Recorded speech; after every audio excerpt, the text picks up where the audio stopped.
नमस्कार जोहार, मैं याचना जायसवाल। आप देख रहे हैं न्यूज़ झारखंड। चलिए जानते हैं सुबह से लेकर शाम तक की झारखंड की तमाम बड़ी खबरों को। कतरास में भू धंसान, 3 शव बरामद, देर रात तक चला रेस्क्यू ऑपरेशन। धनबाद के कतरास के सोनारडीह ओपी क्षेत्र अंतर्गत टंडाबार बस्ती में हुए दर्दनाक भू धंसान हादसे के बाद चलाए गए रेस्क्यू ऑपरेशन में 3 लोगों के शव मलबे से बरामद किए गए हैं। यह अभियान देर रात करीब 2:30 से 3 बजे तक जारी रहा। मलबे से जिन लोगों के शव निकाले गए हैं उनकी पहचान मनोहर उरांव, उनकी बेटी गीता देवी और सरिता देवी के रूप में की गई है। हादसे में मनोहर उरांव का घर पूरी तरह ध्वस्त हो गया, जिसके नीचे दबकर तीनों की मौत हो गई। जानकारी के अनुसार घटना के समय मनोहर उरांव अपनी बेटी गीता देवी के साथ घर में मौजूद थे। उसी दौरान किसी काम से सरिता देवी उनके घर आई हुई थी। अचानक हुए भू धंसान ने तीनों को संभलने का मौका तक नहीं दिया और वे मलबे के नीचे दब गए। मृतक की पत्नी छोटू देवी ने बताया कि हादसे के समय वह घर पर नहीं थी और पड़ोस में गई हुई थी। उनके अनुसार पति, बेटी और सरिता घर के अंदर ही थे जो इस दुर्घटना की चपेट में आ गए। रेस्क्यू टीम ने काफी मशक्कत के बाद तीनों के शव को बाहर निकाला है। वहीं सरिता देवी की बेटी ने भी बताया कि उनकी मां मनोहर उरांव के घर गई थी और उसी दौरान यह हादसा हो गया। धनबाद में बीसीसीएल अधिकारियों पर पथराव, भू धंसान से 3 लोग और कई घर हुए जमींदोज। झारखंड के धनबाद जिले के बीसीसीएल एरिया 3 स्थित गोविंदपुर सोनारडीह ओपी क्षेत्र के टंडाबाड़ी बस्ती में मंगलवार की देर शाम भू धंसान होने से कई घर जमींदोज हो गए, जिसमें 3 लोगों की मौत हो गई है। इस घटना के बाद इलाके में हड़कंप मचा हुआ है। बीसीसीएल प्रशासन की अनदेखी पर स्थानीय निवासियों में काफी आक्रोश भी है। बुधवार को बीसीसीएल के अधिकारी जब मौके पर मुआयना करने पहुंचे तो गुस्साए लोगों ने उनकी टीम पर पथराव करना शुरू कर दिया। स्थानीय निवासी मुआवजे की मांग कर रहे हैं। बुधवार की दोपहर को हालात का जायजा लेने के लिए बीसीसीएल के डीटी संजय सिंह और एरिया 3 के जीएम विजय कुमार घटनास्थल पर पहुंचे। जैसे ही अधिकारी गांव पहुंचे, गुस्साए लोगों ने मुआवजा और पुनर्वास की मांग को लेकर उनका विरोध करना शुरू कर दिया। देखते ही देखते विरोध तेज हो गया और ग्रामीणों ने अधिकारियों का घेराव कर लिया। ग्रामीणों के आक्रोश के बीच डीटी संजय सिंह किसी तरह मौके से निकलने में सफल रहे, लेकिन जीएम विजय कुमार भीड़ के बीच फंस गए। स्थिति को संभालने के लिए मौके पर मौजूद सीआईएसएफ सुरक्षा बल ने हस्तक्षेप किया और जीएम को सुरक्षित निकालने का प्रयास किया। ग्रामीणों के आक्रोश के बीच डीटी संजय सिंह किसी तरह मौके से निकलने में सफल रहे, लेकिन जीएम विजय कुमार भीड़ के बीच फंसे रह गए। हजारीबाग रेप केस में पुलिस का बड़ा एक्शन, 6 को लिया हिरासत में, पूछताछ शुरू। झारखंड के हजारीबाग में 12 साल की बच्ची के साथ दरिंदगी और हत्या के मामले ने पूरे इलाके को झकझोर कर रख दिया है। पुलिस ने केस में तेजी दिखाते हुए आधा दर्जन संदिग्धों को हिरासत में लिया है और पूछताछ जारी है। हजारीबाग के एसपी अंजनी अंजन ने मंगलवार को बताया कि जांच टीम को अहम सुराग मिले हैं और केस जल्द सुलझने की उम्मीद भी की जा रही है। उन्होंने कहा कि हमारे पास कुछ अहम क्लू हैं, कई लोगों को हिरासत में लेकर पूछताछ की जा रही है, जल्द ही मामले का खुलासा किया जाएगा। पुलिस सूत्रों के मुताबिक जुटाए गए सबूतों के आधार पर संदिग्धों से गहन पूछताछ की जा रही है और जल्द ही गिरफ्तारी भी हो सकती है। इस जघन्य वारदात की जांच के लिए 3 सदस्यीय एसआईटी का गठन किया गया है। इस मामले को लेकर झारखंड हाईकोर्ट ने भी सख्त रुख अपनाया है। कोर्ट ने स्वतः संज्ञान लेते हुए राज्य प्रशासन और डीजीपी को नोटिस जारी कर जवाब मांगा है। असम में हेमंत का ऐलान, फूलो मां सम्मान योजना के तहत महिलाओं को हर माह 2500 रुपए देंगे। मुख्यमंत्री हेमंत सोरेन ने मंगलवार को असम के मजबत में अपने प्रत्याशी के समर्थन में जनसभा की है। उन्होंने असम की हर महिलाओं को फूलो मां सम्मान योजना के तहत हर महीने 2500 रुपए देने का वादा किया है। साथ ही छात्रों के लिए आधुनिक हॉस्टल उपलब्ध कराने की बात कही है। उन्होंने कहा कि जिस दिन असम के चाय बागानों के लाखों भाई बहन एक मत होकर संकल्प ले लेंगे, उस दिन से असम सरकार उनके इशारे पर चलेगी। इसके लिए आदिवासी समाज और चाय बागानों के मजदूरों को एकजुट होना होगा। उन्होंने कहा, हमें हफ्तों पहले आवेदन देने के बावजूद सभा की अनुमति नहीं मिली, जबकि भाजपा को मात्र 10 मिनट में अनुमति मिल जाती है। इसलिए अगर सभी अपने अधिकारों के लिए आवाज नहीं उठाएंगे तो भविष्य में संघर्ष करने की शक्ति भी छिड़ हो जाएगी। उधर भेरगांव सीट पर प्रत्याशी के समर्थन में जनसभा में उन्होंने कहा कि जय भारत पार्टी और आशा के साथियों का संघर्ष अब झामुमो के साथ मिलकर और भी धारदार होगा। मैं यहाँ उनके संघर्ष में साथ देने आया हूँ। यहाँ की समस्या किसी से छिपी नहीं है। हम इसे अब और ज़्यादा दोहराएंगे नहीं, बल्कि इसे सुलझाने के लिए सीधे काम करेंगे। सोरेन ने जनसमूह को याद दिलाते हुए कहा, आज से नहीं बल्कि हजारों सालों से यहाँ के लोग संघर्ष करना और लड़ना सीख रहे हैं। यह वही ऐतिहासिक सीख है जो हमारी रगों में दौड़ रही है और हमें झुकने नहीं देगी। आज गरज चमक के साथ हल्की बारिश, संताल परगना सहित 9 जिलों में ऑरेंज अलर्ट। 4 अप्रैल तक बदला रहेगा मौसम। झारखंड में मौसम लगातार करवट बदल रहा है। मंगलवार को राज्य के कई हिस्सों में तेज हवा के साथ हल्के से मध्यम दर्जे की बारिश हुई है, जिससे लोगों को गर्मी से राहत मिली है। राजधानी रांची में दोपहर बाद तेज हवा चली और शाम होते होते झमाझम बारिश ने मौसम सुहाना कर दिया। मौसम विभाग के अनुसार 1 अप्रैल को राज्य के उत्तरी और मध्य भागों में देर शाम आंशिक बादल छाए रहेंगे तथा गरज के साथ हल्की से मध्यम बारिश की संभावना भी जताई गई है। अगले 24 घंटे के दौरान संताल परगना के सभी जिलों सहित गिरिडीह, धनबाद और बोकारो में ऑरेंज अलर्ट जारी किया गया है, जबकि अन्य जिलों में येलो अलर्ट रहेगा। कुछ स्थानों पर 60 से 70 किलोमीटर प्रति घंटे की रफ्तार से हवा चलने और वज्रपात के साथ ओलावृष्टि की भी चेतावनी दी गई है। मौसम विभाग का कहना है कि 2 और 3 अप्रैल को मौसम शुष्क बना रहेगा और आसमान साफ हो सकता है, जिससे अधिकतम तापमान में 3 से 4 डिग्री सेल्सियस तक की बढ़ोतरी संभव है। वहीं 4 अप्रैल को फिर से उत्तरी भागों में गरज के साथ बारिश और तेज हवा के आसार हैं। 5 और 6 अप्रैल को उत्तरी और पश्चिमी हिस्सों को छोड़कर राज्य के अन्य क्षेत्रों में आंधी, मेघ गर्जन और बारिश की गतिविधियां देखने को मिल सकती हैं। गिरिडीह में आमने सामने भिड़े 2 बाइक सवार दोनों युवक गंभीर। धनबाद ले जाते समय एक ने रास्ते में तोड़ा दम। गिरिडीह जिले के मुफस्सिल थाना क्षेत्र अंतर्गत कोदैया मोड़ के पास दर्दनाक सड़क हादसा हो गया, जिसमें एक युवक की इलाज के दौरान मौत हो गई है, जबकि दूसरा गंभीर घायल है। जानकारी के अनुसार जमुआ थाना क्षेत्र के पलरा निवासी रोहित कुमार अपनी बाइक से गिरिडीह की ओर जा रहे थे। वहीं कोदैया निवासी सागर कुमार द्वार पहाड़ी की दिशा से बाइक पर आ रहे थे। इसी दौरान कोदैया मोड़ के समीप दोनों बाइकों की टक्कर हो गई। टक्कर इतनी जबरदस्त थी कि दोनों युवक सड़क पर गिरकर गंभीर घायल हो गए। उनकी बाइक क्षतिग्रस्त हो गई। हादसे के तुरंत बाद आसपास के ग्रामीण और राहगीर मौके पर पहुंचे, स्थिति को संभाला। लोगों ने तत्काल 108 एम्बुलेंस को सूचना दी, जिसके बाद दोनों घायलों को गिरिडीह सदर अस्पताल ले जाया गया। यहां डॉक्टरों ने प्राथमिक उपचार किया, लेकिन सागर कुमार की हालत बेहद गंभीर बनी रही। चिकित्सकों ने उनकी नाजुक स्थिति को देखते हुए बेहतर इलाज के लिए उन्हें गिरिडीह के एक निजी अस्पताल में भर्ती कराया है, जहाँ से हालत में सुधार नहीं होने पर उन्हें धनबाद रेफर कर दिया गया। ड्यूटी करने हाईकोर्ट जा रही महिला सिपाही की सड़क हादसे में मौत। रातू थाना क्षेत्र के फुटकल टोली राइस मिल के पास भीषण सड़क दुर्घटना हुई है। इस हादसे में महिला सिपाही रंजिता एक्का की मौत हो गई। बताया जाता है कि महिला सिपाही झारखंड हाईकोर्ट में तैनात थी और अपनी ड्यूटी पर जा रही थी। इसी दौरान किसी अज्ञात वाहन ने उन्हें टक्कर मार दी। टक्कर लगने से महिला सिपाही सड़क पर गिर गई। घटना के बाद मौके पर स्थानीय लोगों की भीड़ जुट गई। लोगों ने मामले की जानकारी रातू थाने को दी और सूचना पर पुलिस घटनास्थल पर पहुंची और मामले की जांच में जुट गई है। इस संबंध में रातू थाना प्रभारी ने बताया कि महिला सिपाही के शव को कब्जे में लेकर आगे की कानूनी कार्रवाई की जा रही है। महिला सिपाही को किस वाहन ने धक्का मारा है, इसकी जांच की जा रही है। पीछा करने की आशंका में तेज रफ्तार बनी कार। गिरिडीह में डिवाइडर से टकराकर पलटा वाहन। शादी से लौट रहे एक की मौत, 4 घायल। गिरिडीह के पचम्बा थाना क्षेत्र स्थित मोहनपुर में हनी होली स्कूल के पास एक भीषण सड़क हादसा हो गया, जिसमें एक युवक की मौत हो गई है, जबकि 4 अन्य गंभीर घायल हैं। जानकारी के अनुसार सभी एक शादी समारोह में शामिल होने घोड़थम्बा गए हुए थे और कार्यक्रम समाप्त होने के बाद देर रात एक ही वाहन से गिरिडीह लौट रहे थे। इसी दौरान रास्ते में यह दर्दनाक हादसा हो गया। बताया जा रहा कि पचम्बा क्षेत्र में प्रवेश करते ही पीछे से आ रहा एक अन्य वाहन संदिग्ध तरीके से इनके वाहन के आगे पीछे करने लगा था। वाहन में सवार लोगों को छिनतई या लूट की आशंका हुई, जिसके कारण चालक ने घबराकर वाहन की रफ्तार बढ़ा दी। तेज गति के कारण चालक नियंत्रण खो बैठा और वाहन सीधे डिवाइडर से टकराकर पलट गई। इसके बाद वाहन सड़क किनारे स्थित बिजली के पोल से जा भिड़ी। टक्कर इतनी जबरदस्त थी कि वाहन पूरी तरह क्षतिग्रस्त हो गया और उसमें सवार सभी लोग बुरी तरह घायल हो गए। रजरप्पा में नाबालिग से सामूहिक दुष्कर्म। पुलिस ने 24 घंटे के भीतर तीनों आरोपियों को धर दबोचा।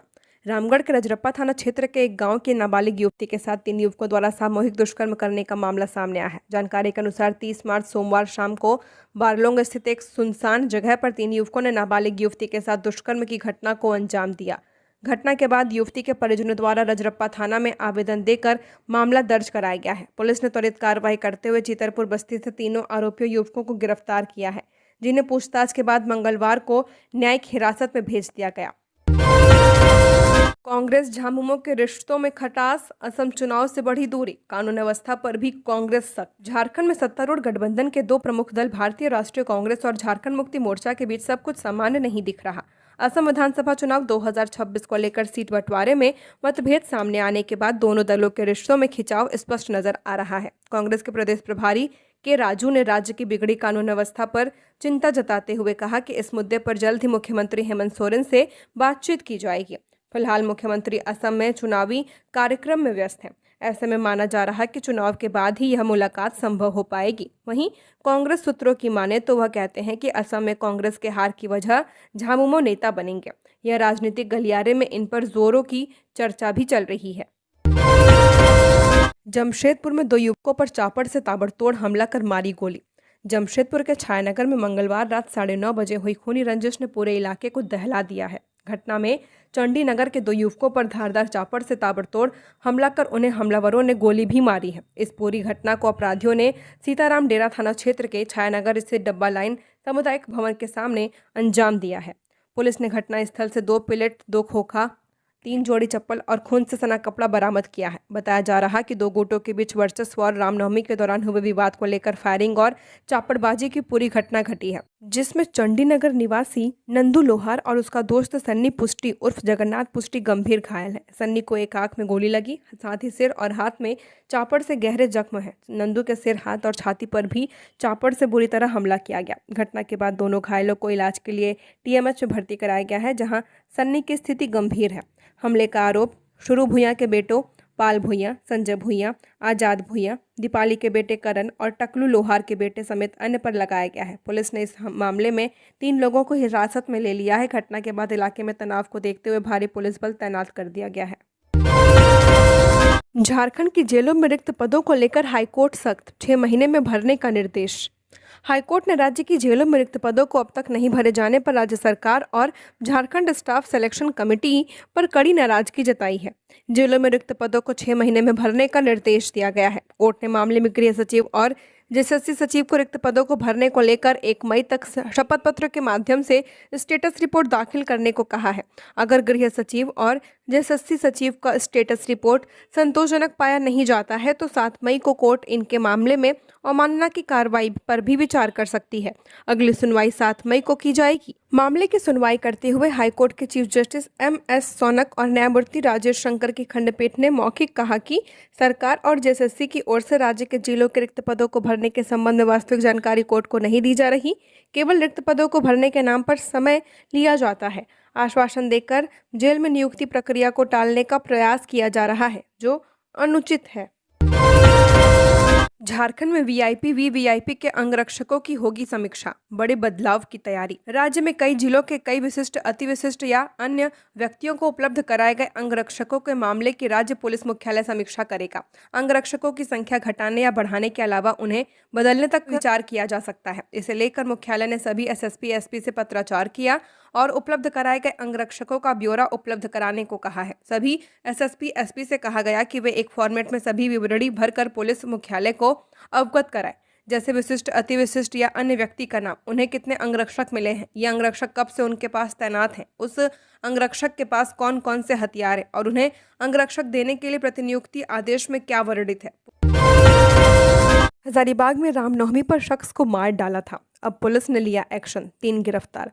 झारखंड के हजारीबाग में रामनवमी की शोभा यात्रा के दौरान 40 साल के शख्स की हत्या के आरोप में बड़ी कामयाबी मिली है। हत्या करने के आरोप में बुधवार को 3 युवकों को गिरफ्तार किया गया।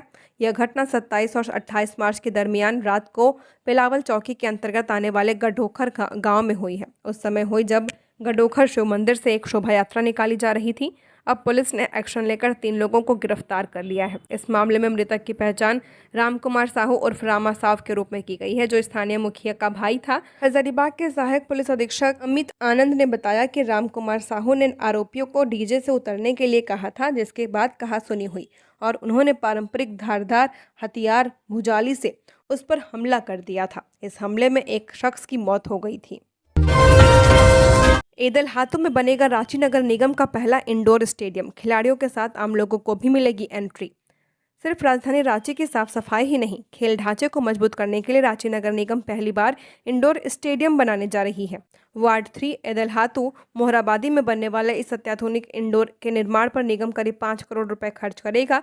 1 साल में स्टेडियम बनाने का लक्ष्य निगम ने रखा है। जारी टेंडर के अनुसार इंडोर स्टेडियम में 4 बैडमिंटन कोर्ट बनाए जाएंगे। बैडमिंटन कोर्ट अंतर्राष्ट्रीय स्तर का होगा, जहां वार्म अप से लेकर चेंजिंग रूम, शौचालय, पार्किंग की भी व्यवस्था होगी। इसके अलावा इंडोर स्टेडियम के साथ लैंडस्केपिंग कार्य भी कराया जाएगा। वर्तमान में रांची में बैडमिंटन खेलने के लिए इंडोर स्टेडियम की संख्या गिनी चुनी है। इस परियोजना की अनुमानित लागत 4,09,52,068 रुपए तय की गई है। इच्छुक एजेंसियां 2 अप्रैल 2026 से 17 अप्रैल 2026 शाम 5 बजे तक ऑनलाइन माध्यम से अपनी बोली जमा कर सकती हैं। वहीं टेंडर खोलने की तिथि 18 अप्रैल 2026 निर्धारित की गई है। चतरा के गिद्धौर में जल जीवन मिशन योजना अधूरा, 4 साल बाद भी लोगों को नहीं मिला नल का जल, पेयजल का इंतजार। चतरा प्रखंड क्षेत्र में जल जीवन मिशन के तहत हर घर नल से जल पहुंचाने का सपना अब तक अधूरा ही है। करीब 33 करोड़ 46 लाख रुपए की लागत से संचालित ग्रामीण पाइप जलापूर्ति योजना 4 साल बाद भी पूरी नहीं हो पाई है, जिससे ग्रामीणों में निराशा व्याप्त है। पेयजल एवं स्वच्छता प्रमंडल चतरा द्वारा इस महत्वाकांक्षी योजना का कार्य जून 2023 में शुरू किया गया था। योजना के तहत पूरे प्रखंड को पाइपलाइन के माध्यम से शुद्ध पेयजल उपलब्ध कराना लक्ष्य रखा गया था। निर्माण कार्य और पाइप बिछाने की जिम्मेदारी धनबाद के एक निजी कंस्ट्रक्शन कंपनी को दी गई है, लेकिन कार्य की गति काफी धीमी बनी हुई है। हालांकि केदुआ, गांगपुर और बारीसाखी पंचायतों में भी पानी टंकी का निर्माण लगभग पूरा हो चुका है। वहीं प्रखंड मुख्यालय में जल शुद्धिकरण संयंत्र भी अंतिम चरण में है। इसके बावजूद ज्यादातर गांवों में अब तक पाइपलाइन बिछाने का काम अधूरा है, जिससे योजना का लाभ लोगों तक नहीं पहुंच पा रहा है। झारखंड में 108 एम्बुलेंस सेवा पर सवाल, 2 जिलों की घटनाओं ने खोली व्यवस्था की पोल। झारखंड में 108 एम्बुलेंस सेवा की स्थिति चिंता का विषय बनती जा रही है। राज्य में इस सेवा का संचालन सम्मान फाउंडेशन पटना द्वारा किया जा रहा है, जिसकी कार्यप्रणाली को लेकर हाल की घटनाओं ने कई गंभीर सवाल खड़े कर दिए हैं। पहली घटना पूर्वी सिंहभूम जिले के धालभूमगढ़ घाटशिला क्षेत्र की है, जहां एम्बुलेंस नहीं मिलने से एक मरीज की मौत हो गई। बताया जाता है कि कॉल सेंटर में फोन उठाने वाला कोई नहीं था। दूसरी घटना गढ़वा जिले के नगर उटरी की है, जहां एक मरीज की आपात स्थिति में करीब 2 घंटे तक इंतजार करने के बावजूद 108 एम्बुलेंस उपलब्ध नहीं हो पाई। दोनों घटनाओं में यह बात सामने आई कि कॉल सेंटर से संपर्क करने में लोगों को काफ़ी परेशानी हुई है और समय पर एम्बुलेंस नहीं मिलने के कारण मरीजों को दूसरे साधनों का सहारा लेना पड़ा। इन घटनाओं ने एम्बुलेंस सेवा की जमीनी हकीकत को उजागर कर दिया है। रांची पुलिस ने मोबाइल चोर गिरोह का किया खुलासा, 6 गिरफ्तार। रांची पुलिस ने मोबाइल चोर गिरोह का पर्दाफाश किया है। पुलिस ने चोरी के मोबाइल के साथ करीब 6 लोगों को गिरफ्तार किया। गिरफ्तार मोबाइल चोरों से पुलिस पूछताछ कर रही है।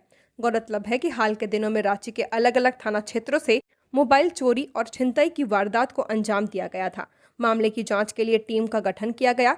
गठित टीम ने मामले में कार्रवाई करते हुए छापेमारी की और कई मोबाइल जब्त किए हैं। जब तो मोबाइल के बारे में पूछताछ की गई तो मोबाइल चोर गिरोह का खुलासा हुआ। फिलहाल पुलिस गिरफ्तार सभी मोबाइल चोरों से पूछताछ कर रही है। सिमरिया में नो एंट्री वसूली का वीडियो वायरल, चौकीदार को शो कॉज नोटिस जारी। सिमरिया अंचलाधिकारी ने 24 घंटे में मांगा जवाब। चतरा के सिमरिया में नो एंट्री के नाम पर हो रही अवैध वसूली के खिलाफ प्रशासन ने कार्रवाई की है। यह कदम सोशल मीडिया पर एक 57 सेकंड के वीडियो वायरल होने के बाद उठाया गया है, जिसमें चौकीदार सत्येंद्र सिंह ट्रक चालकों से खुलेआम पैसे लेते दिख रहे हैं। सिमरिया अंचल अधिकारी गौरव कुमार ने मामले की गंभीरता को देखते हुए तत्काल कार्रवाई की है। उन्होंने आरोपी चौकीदार को कारण बताओ नोटिस जारी कर 24 घंटे के भीतर स्पष्टीकरण मांगा है। यह पूरा मामला चतरा रांची मुख्य मार्ग NH 22 पर स्थित जबड़ा बाजार चेकपोस्ट का है। इस घटना से विभाग की छवि धूमिल हुई है और क्षेत्र में कानून व्यवस्था पर सवाल उठ रहे हैं। झारखंड होमगार्ड में कथित फर्जीवाड़ा, मृत अभ्यर्थी के नाम पर नियुक्ति का आरोप, डीजी से जांच की मांग। झारखंड गृह रक्षा वाहिनी में कथित फर्जीवाड़े को लेकर गृह रक्षा वाहिनी एवं अग्निशमन विभाग के डीजी MS भाटिया से शिकायत की गई है। गृह रक्षा वाहिनी के पूर्व कंपनी कमांडर कैलाश प्रसाद यादव ने लिखित शिकायत कर मामले की उच्च स्तरीय जांच और विधि सम्मत कार्रवाई की मांग की है। शिकायत में आरोप लगाया कि साल 2016 में रांची जिले में निकली नियुक्ति प्रक्रिया के दौरान अनियमितता बरती गई है। आरोप के अनुसार शहरी गृह रक्षक पद के लिए आवेदन करने वाले एक अभ्यर्थी सुधीर कुमार की बुनियादी प्रशिक्षण से पहले ही मृत्यु हो गई थी। इसके बावजूद एक अन्य व्यक्ति ने खुद को उस अभ्यर्थी के रूप में प्रस्तुत कर फर्जी दस्तावेजों के आधार पर गृह रक्षा वाहिनी में नामांकन करा लिया। संबंधित व्यक्ति को गृह रक्षक संख्या 3713 भी आवंटित कर दी गई। शिकायत के मुताबिक यह व्यक्ति जहानाबाद जिले के मखदुमपुर थाना क्षेत्र का निवासी बताया गया। कैलाश प्रसाद यादव ने यह भी आरोप लगाया कि तत्कालीन जिला समादेष्टा के कार्यकाल में पूरी प्रक्रिया के दौरान लापरवाही बरती गई है। शिकायत में हस्ताक्षर मिलान, शारीरिक दक्षता परीक्षा के फोटो वीडियो, मास्टर चार्ट में दर्ज विवरण, आवासीय प्रमाण पत्र और पुलिस सत्यापन की जांच कराने की मांग की गई है।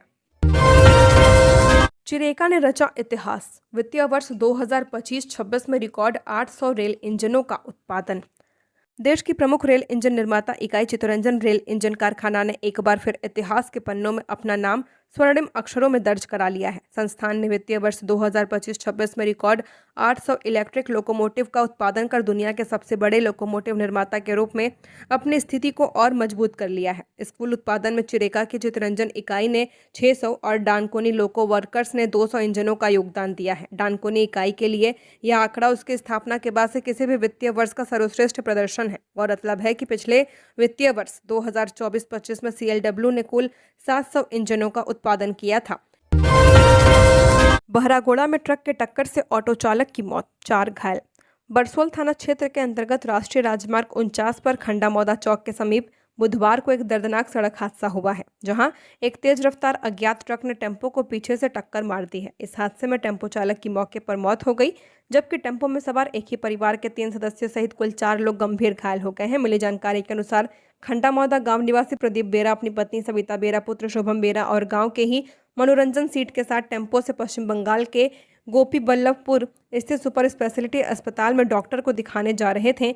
जैसे ही उनकी टेम्पो खंडा मौदा चौक के पास पहुंची, बहरागोड़ा से कोलकाता की ओर जा रहे एक अज्ञात ट्रक ने पीछे से जोरदार टक्कर मार दी। टक्कर इतनी जबरदस्त थी कि टेम्पो के परखच्चे उड़ गए।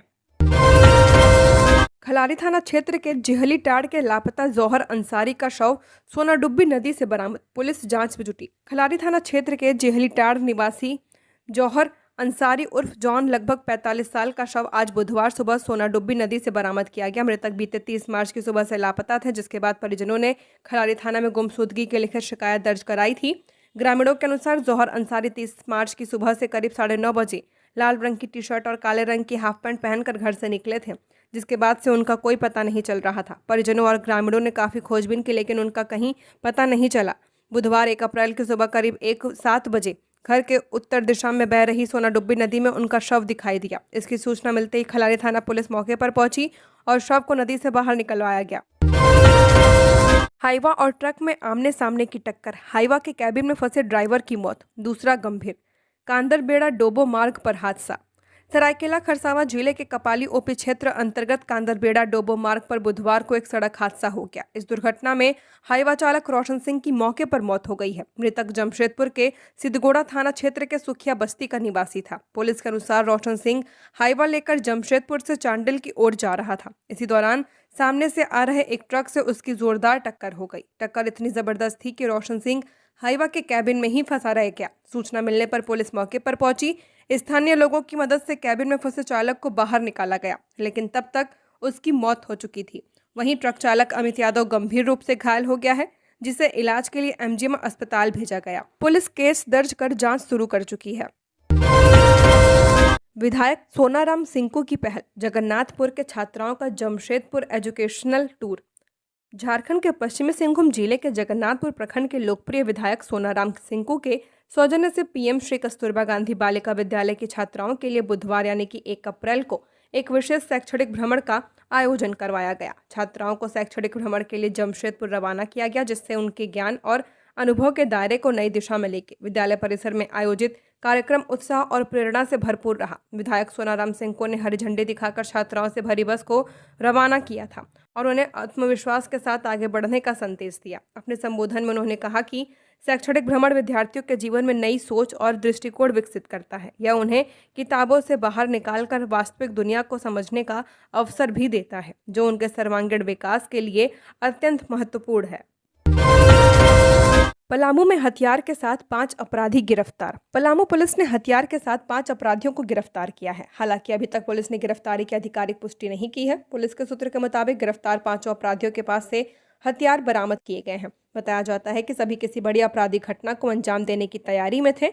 इससे पहले ही पुलिस ने उन्हें धर दबोचा, जिससे अपराधियों की बड़ी साजिश नाकाम हो गई। सूत्रों ने बताया कि पुलिस पूरे मामले की जाँच कर रही है और जाँच के बाद आगे की कार्रवाई की जाएगी।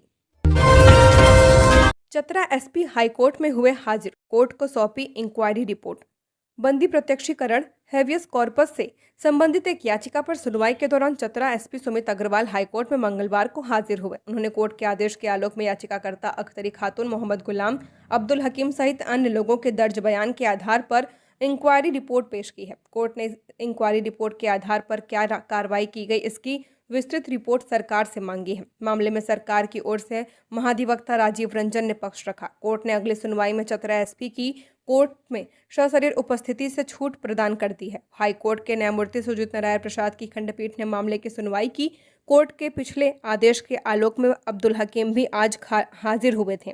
पिछली सुनवाई में खंडपीठ ने कहा था कि अब्दुल हकीम के खिलाफ जमानती वारंट जारी किया जा सकता है। फिलहाल उन्हें उपस्थित के लिए आखिरी मौका दिया जा रहा। 3-4 छात्रों ने मिलकर रची अपहरण और चोरी की साजिश, पुलिस जांच में खुलासा। देवघर से एक बेहद चौंकाने वाला मामला सामने आया है, जहां 3 से 4 छात्रों के एक समूह ने मिलकर अपहरण, जेवर चोरी और ज्वेलरी दुकान में धमकी जैसी गंभीर घटनाओं को अंजाम दिया। शुरुआत में ये तीनों घटनाएं अलग अलग प्रतीत हो रही थी, लेकिन पुलिस जांच में खुलासा हुआ कि सभी वारदातें एक ही समूह से जुड़ी हुई हैं। मंगलवार देर शाम नगर थाना पुलिस को 3 अलग अलग सूचनाएं मिली थी। पहली सूचना एक छात्र के अपहरण की थी।